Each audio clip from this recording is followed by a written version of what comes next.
When it comes to finding inspiration in the kitchen, I like to consult my collection of vintage cookbooks and magazines every now and then. In this video, let's go back to January 1957 and try a recipe for Lorenzo's spaghetti and meatballs. One of the cool columns in Gourmet was You Asked For It, where readers could write in and ask for recipes from certain restaurants or even just the magazine staff.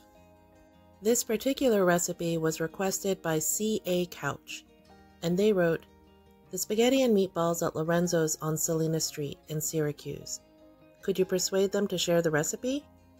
And the magazine wrote back, "Lorenzo's, in the gracious person of manager Mario Galuzzo, couldn't have been more easily persuaded." They go on to describe the recipe for the sauce, scaled down a bit for a home kitchen. It has two parts to it. First, the building of the actual red sauce, and then second, how you make the meatballs. Take screenshots if you want to follow along, but make sure you watch to the end because I did end up tweaking it.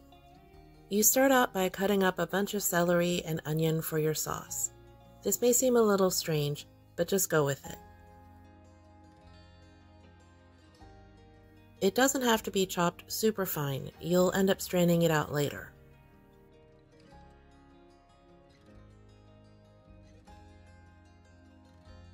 Add your chopped vegetables to a roasting pan.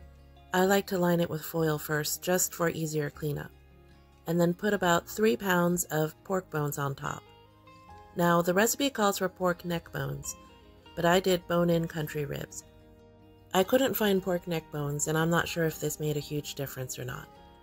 Sprinkle on your seasonings and mix everything through.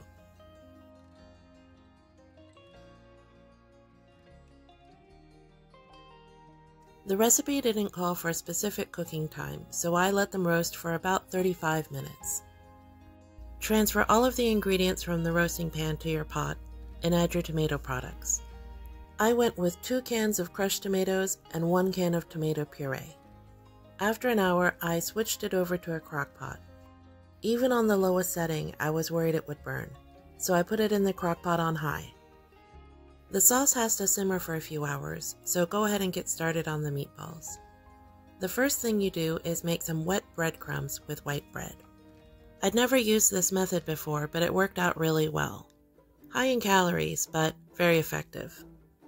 You basically just pour the water over the bread and then squeeze it out. Add it to your meatball ingredients and mix it well with a wooden spoon. Once it's well incorporated, use your hands. As far as the seasonings go, I think that the meatballs ended up just right.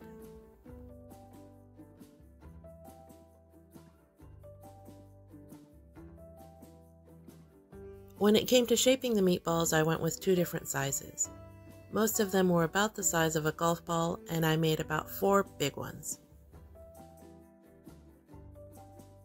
In the end, after the meatballs were cooked and they were added to the sauce, I was happy with the results, but not thrilled. The spaghetti sauce itself was a little on the bitter side. It might have been because of the long cooking time, or maybe I didn't get the right kind of tomatoes. My husband said I probably should have used whole. I wanted to follow the recipe precisely though, at least the first time, before I started making changes. The meatballs were really nice and tender when prepared as is.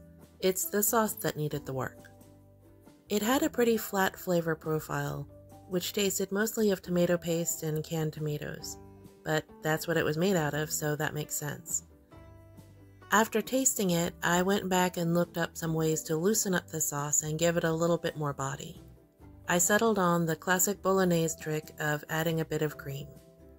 So, to the remaining sauce in the crock pot, I added about 4 tablespoons of heavy cream and gave it a good stir.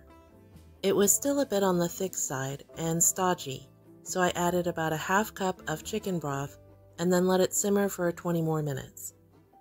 I adjusted the seasoning with a bit of garlic powder, some more salt, and a pinch of sugar. That's it. The resulting sauce was much lighter and not as heavy tasting. In the end, I'm really glad that I tried this recipe. It's a good way to learn how to make a slowly simmered sauce. However, it does need some tweaks.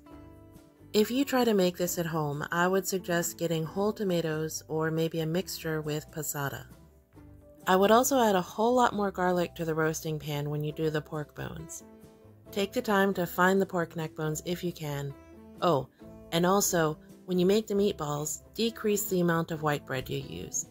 No sense in all those empty calories. 4 slices of bread should be just fine for 1.5 pounds of meat. Don't forget, the restaurant probably scaled this recipe way down. And don't forget that heavy cream and chicken stock if you think your sauce is getting too thick. Drop me a line in the comments and let me know what you think. Will you be giving this recipe a try? I'd love to hear from you.